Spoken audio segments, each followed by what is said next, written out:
c'est pas mauvais na bato tam suba amona ngo bien, mais moi je pense bien il faut toya kana ba critique. Toya ko critiquer artiste ceux qui a sali mabe et puis ba critique yango il faut ezaka na ba argument moko boye o eza visible. Tu ne peux pas venir car expliquer bah tu faire rester de ton bagité et puis bah tu vas croire yo pour comme église alléluia tous on saka mais non il faut que ça biso na point nini offert et ça là qui fouti to na point nini offert et simbagité. Mais moi je pense en termes de plein faire égola stade des martyrs ezaki rempli en termes ya koyemba wana ku dutobo ça na parce que faire égola o ça là un plaisir naza fan na été mais naza analyste il y a la bonne musique parce que récemment ba jijenga na commission ta Koffi Olomide pour na côté la artiste na ba tout moko boy o ba yaki ko insulter so moni ba stade etonda tonne po ezaki ke so mi bouteille mi balé ozui moko bande ko musu ba yeli biso innovation so mi de capote ozui de capote ozui bi ah kasi oye biso mabosa na ona ya maikato yo nde oyeba lo o ba sponsor ba comme ko croire na faire que ceux qui a beti porte te ce baye to linga lisute po ba sponsor wana nyonso to linga te po biso mo ba premier sponsor na etoza nzambe na bagulwa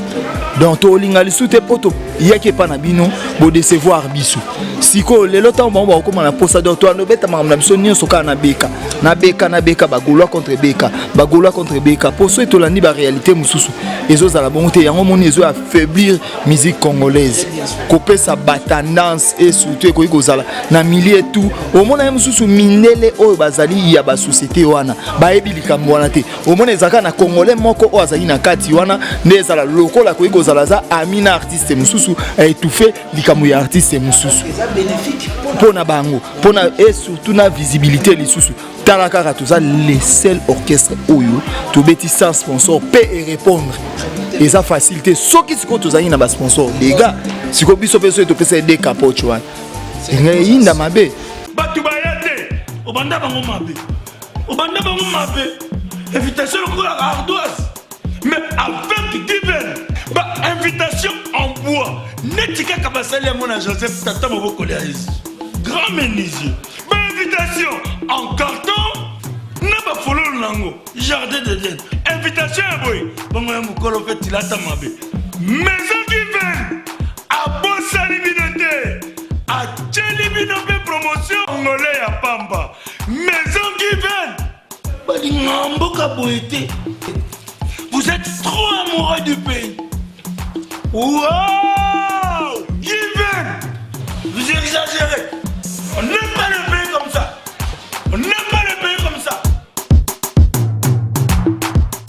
Congolis solo. Voilà, les retours déjà sur les plateaux. Je pense que Bozola Nabiso partout à travers le monde. Là où je suis, dans un restaurant. Ballon d'or, où ils ont un stade des martyrs, bateau tout bas stade, peut-être ils vont rater restaurant, ils ont place à damer, place à se détendre avant ou après match, ils ont un restaurant Ballon d'or, ils ont un stade des martyrs, une entrée VIP, en tout cas Borozala bien accueilli, il y a des dames vraiment respectueuses, bazo yambabatu avec respect nyonso, oh bah parents, to bateau tout, bah se déplacera partout dans Mokili, bah ya kabalingara respect, wana je pense que vous allez vraiment respectueux et puis bah ko servir yo biloko ou vous en arana yo. Vous allez vraiment décider. Je dirais, vous venez de suivre Image et Affaire Egola, Nengazo Solana, agent de l'ordre Nabiso. Je pense Boyoki, Bomoni,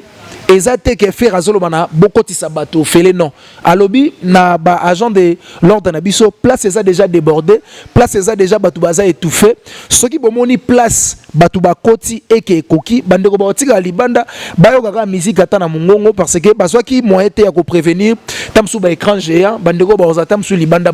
Bamona. Mais tellement plein on a pesagi inattendu pour dire Tamsou la vérité. Personne n'a abandonné à croire que faire égal à remplir stade wana pour dire que la vérité ce qui s'est fait et puis si pas si n'a pas compagnie il y a téléphonique Nabiso Brassicole Nabiso toute autre compagnie va comprendre que bazana manque à gagner parce que ceux qui battent qui produit na bango na stade des martyrs balinga ki bazala vraiment ba bénéficiaire mais lelo oyo ba société nyonso baza vraiment déci et puis lelo mutazo gagner bango eza Beka brasserie de Kinshasa avec le PDG Paul Muntu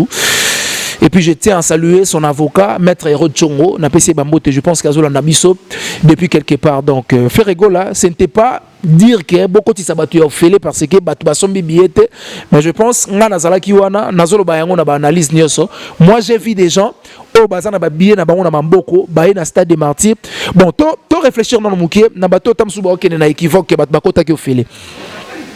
Est-ce que tu crois que soki obengi mutu aya kokota ofele supposons transport na yo afuti wana. Je pense qu'ils en a pris à billet au sombate pour billet normal simple si on peut dire bongo ezaki 3000 francs. Muto azo tatam su kingasani kinkole to maluku to kitambo to bandal. Je pense que pour se rendre na stade des martyrs a dépensé déjà 3000 francs ou plus de 3000 francs. Soka yena ba moto to aye na ba taxi to na ba car, mais je pense ba congolais ba comment qu'on préférer mingi TGV moto. Donc, Azumba Moé, le comme il s'est une place à Zokende. Tant qu'on s'est déplacé déjà, même si à son billet, mais tant qu'on s'est rendre dans le stade des martyrs, volonté na nano, et l'équipe prie à billet à VIP, volonté nano. Énergie na et l'équipe prie à billet à VIP. Je pense que Moutoutou est dans le stade, tant concert ici ou avant concert, à Zoki peut tant à dépenser, à son magi lip, à son magi maille, à son magi café, à son magi nini. Donc, je pense que Yango, ils appellent déjà la supériorité, il y a quoi applaudir artiste parce que Batou, 8 ans vraiment il y a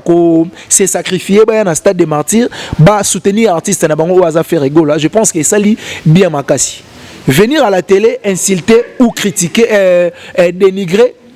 c'est pas mauvais na bato tam suba amona ngo bien, mais moi je pense bien il faut toya kana ba critique toya ko critiquer artiste soki asali mabe et puis ba critique yango il faut ezaka na ba argument moko boye o eza visible. Tu ne peux pas venir car expliquer bah tu faire rester de ton bagité et puis bah tu vas croire yo pour comme église alléluia tous on ça mais non il faut que ça biso na point ni offert et ça là qui fouti ton na point ni offert et simbagité. Mais moi je pense en termes de plein Ferrego là stade des martyrs ezaki rempli en termes ya royemba wana ku dutobo ça na parce que Ferrego là o ça a plaisir naza fan na été mais naza analyste il y a la bonne musique parce que récemment ba jijenga na commission muta kofiolo mide pour na côté la artiste na ba tumoro boy o ba yaki ko insulter na yaki ko défendre artiste ba comme si nga su muta kofi mikolo ba comme su o komi golois, mais je ne pense pas que naza golois naza analyste il y a la bonne musique muta o sala musala bien to zala derrière yé pour na soutenir yé pour faire avancer musala oazo sala et puis c'est les Congo qui gagnent. Je disais stade des martyrs y a ferré. Stade des martyrs y a ferré. Quand on a nos volontés à courir stade des martyrs, les arguments s'affairent. Et puis stade des martyrs y a ferré, bah tu vas se déplacer qui pour na courir la musique. Et puis ça a plaisir avant concert et banda artiste MB hymne national. Na ba concert tout est bêta qui on peut dire bah prédécesseur naie toyoka qui yangote. Donc ça veut dire bureau et artiste et réfléchissent qui bien.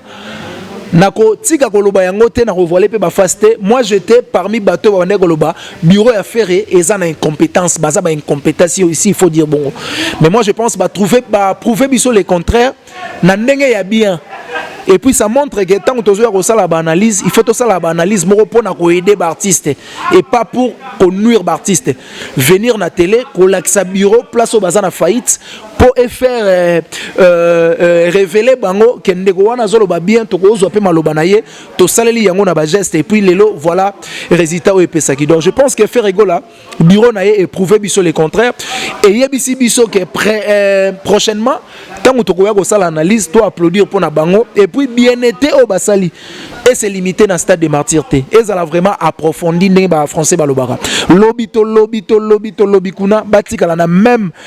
vif d'idée oyo et puis ba idée oyo et ça la na ba idée mususu o et ko accompagner ngo pour na réussite toujours il y a artiste nabino o bolinga Ferrego là pourquoi pas et ça la fierté il y a musique congolaise autozarana posa et remonter et zong là vraiment crénon nango o ezaela ki diboso valeur nango et ça là vraiment kitoko makasi. On avance na deuxième sujet. Je pense que John Kiteta Seki a comment venir que non ça musalande basala yango donc ezo ça kitoko, mais malheureusement j'ai pas eu la chance ya ko passer tamsu na ifasik ou placement batangela ka musala oyo, mais je suis courageux. Et puis yam pagalo baba goigoi donc ça veut dire cop na biso vraiment yango et ça là kitoko makasi. Parlons maintenant Charlie vit de loin. Ça me fait très mal tant que Batu Bazolinga Bakotisa, je peux dire séparation na couple et artiste na biso vie de loin. En tout cas moi de ma part et ça n'a pas si parce que au-delà de tout vie de loin à ça la biso bien en termes de goseka. Parce que longola biso ba stress et belé. Et longola biso ba maladie. Il y a des maladies musu bat babela ka kande l'équipe ya beli. Mais je pense que ma vie de loin ba ça la maladie et sobe ba fiston ça il patron ba comédien et ça la biso bien. Mais tant bat bazoya na boulba longola ba valeur et artiste na biso koya ko étaler ba vie privée et puis commencer à analyser na ba vie privée ya ba artiste. En tout cas ils ont ça là vraiment qui toko makasi mingité na ko senga na ba congolais nyoso tous à la derrière artiste na biso vie de loin si réellement makambo bazo informer biso eza vraiment ya solo tous à la derrière artiste to soutenir ye to faire remonter moral na ye de peur que azwa temps ya ko kanisela biso makambo ya bien et puis aux ala bénéfique pour na Congo pas seulement pour na biso moko ba congolais et puis ba tout étranger ba lingara Charlie vie de loin et au ça là vraiment qui toko makasi. Donc John Kitete, je ne sais pas si déjà on peut citer on est bien token de bien donc qui toko makasi. Donc je pense que je disais Charlie vie de loin c'est notre artiste. Oazo ça la fierté il y a mboka na biso ko étaler tam susu ma kambunaye na sens morobo ya mabezo ça la vraiment kitoko mingité et puis yampaka je signale l'arrivée de yampaka. En tout cas merci na assistance et au ça la kitoko makasi. Je pense que ça qui toko makasi quelques minutes mon kaka démo et ça la bien je suis surpris nana yampaka na plateau yampaka boni bien de long bien puis mbote na batutu ba Hollanda biso te il fallait ga esimba te il fallait ga esimba so esimba te wana za jour oyo afdele bengana MP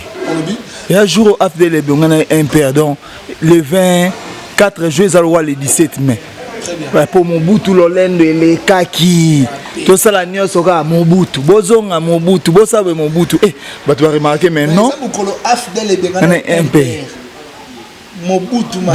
les kaki en batali ah nana goya Laurent Désiré Kabila oza fait rigola. Aya bengane impère na pété.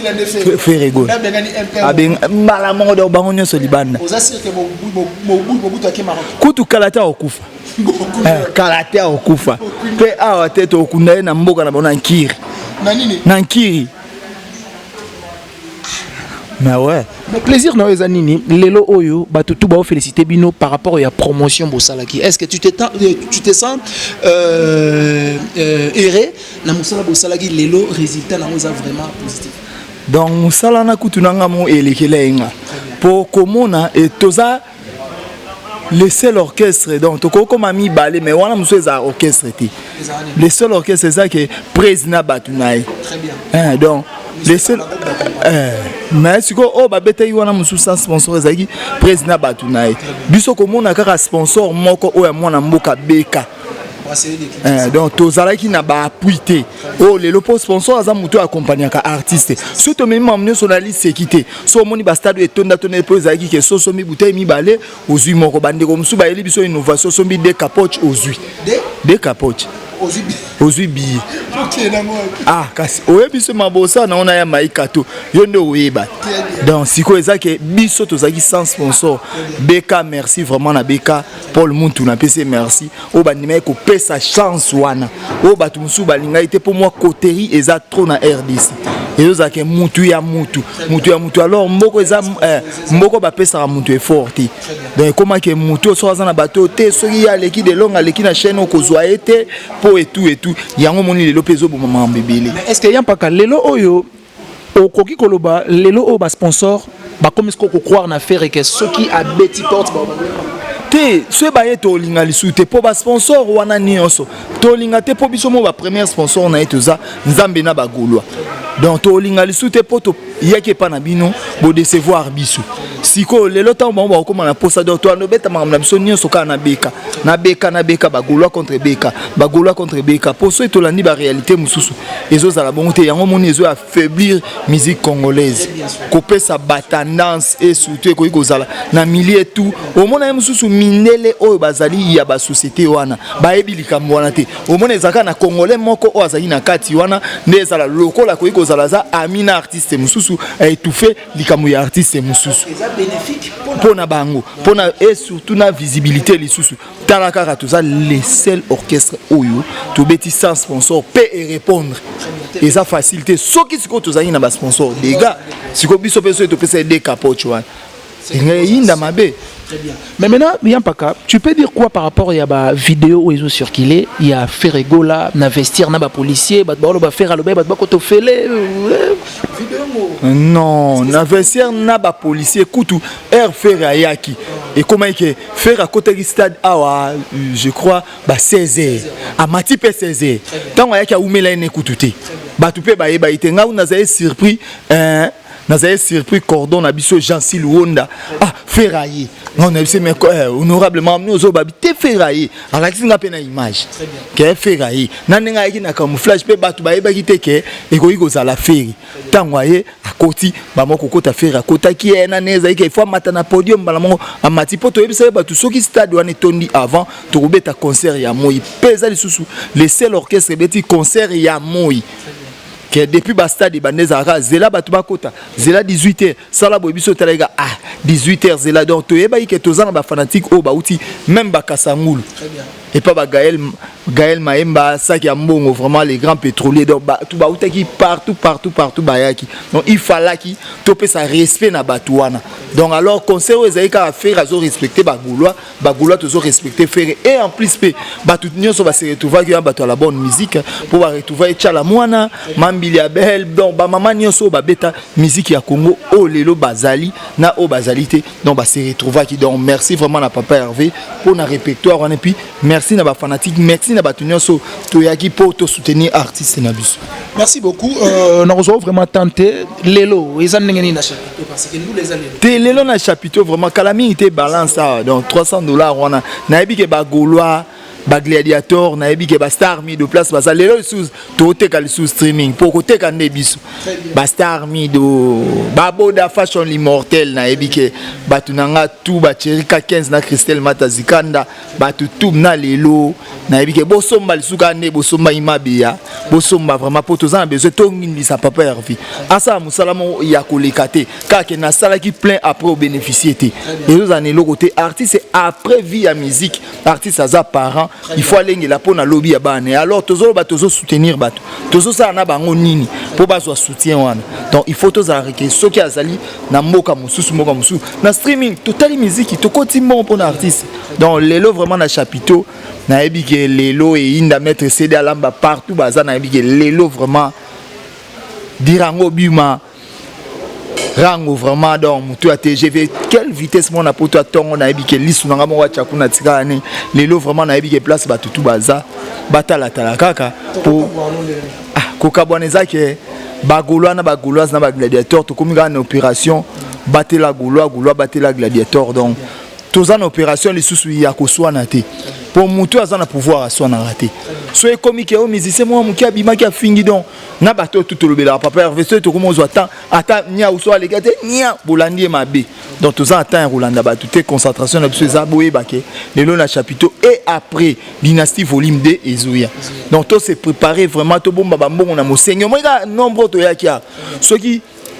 toté 5000 personnes to sombi CD à faire rigoler na et terrible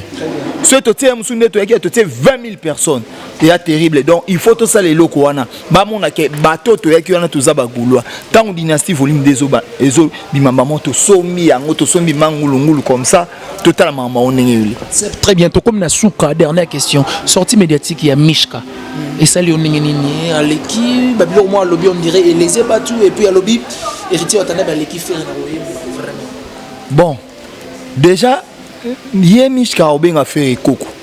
pour héritier obenga faire papa leki déjà na famille héritier banda ko manquer papa leki donc neza bana na epe ba Rolanda po ya ogangela net mishika wana nini mishika c'est yo moko to manka papa leki na donc ngape na landika ayo donc oyo zolona yebake yango mutu kobuka total à la prochaine temps marampe kuyaka tozajour musu na micro ata balobi boy to baka oya lunaki taba lobby boy oh ya luna qui donc tous en a tenté bonne chance n'héritier wat et puis bonne chance l'orchestre ne bazala zala pinza donc bazala zala donc on est balobe ba obeta stade na bango to souhaiter ba beta bato tout balinga la bonne musique mon colérité obeta boya ko soutenir yebiso za un problème ni tes frère na biso aya winge héritier poise à la musicien ça c'est fait rigoler oui poko ema na faire une nostalgie idéologie on a fait remutandima on pose pour ceux qui fait alobeke na oyemba na te boyemba te wa se di wenge yo za mwana mokili yebi fait nana mpifo na kokolo bake nzemo na oyemba ona jani ate za nzemo vieux Elliot alobaka to sara o faire alobi pour faire ndaza ki makamu donc alors que na yebi ke ba vidéo na yemo héritier italien to za eloko ozongisila yo te na musicien na ba bonne chance biso mon pe to yebi héritier aleki fait toyebi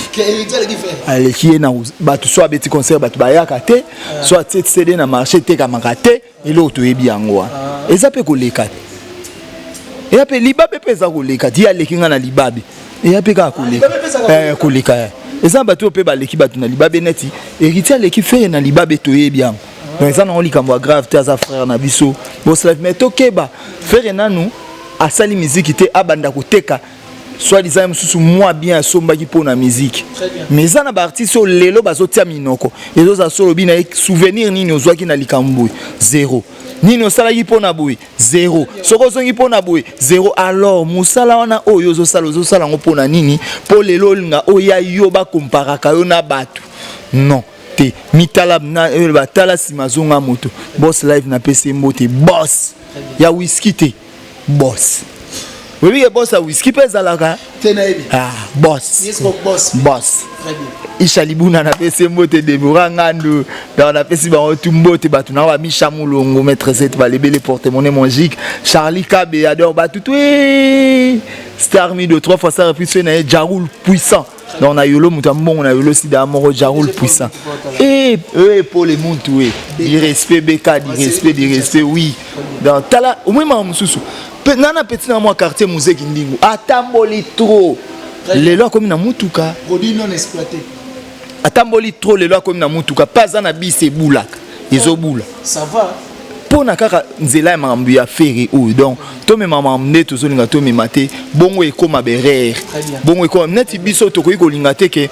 ndena za fanatique à faire so faire azo finga jibe mpia na osepelati très bien pour bango batu basala po ye azala fere oyo azali so iba boya ki na wenge na bango ndepe to yebi fere te ya msutu nga to ba fere na nzela ya bali lokola na wenge na bango basala ki na motema malamu baya mba artiste le roula fere gola merci papa chéri jibe mpia na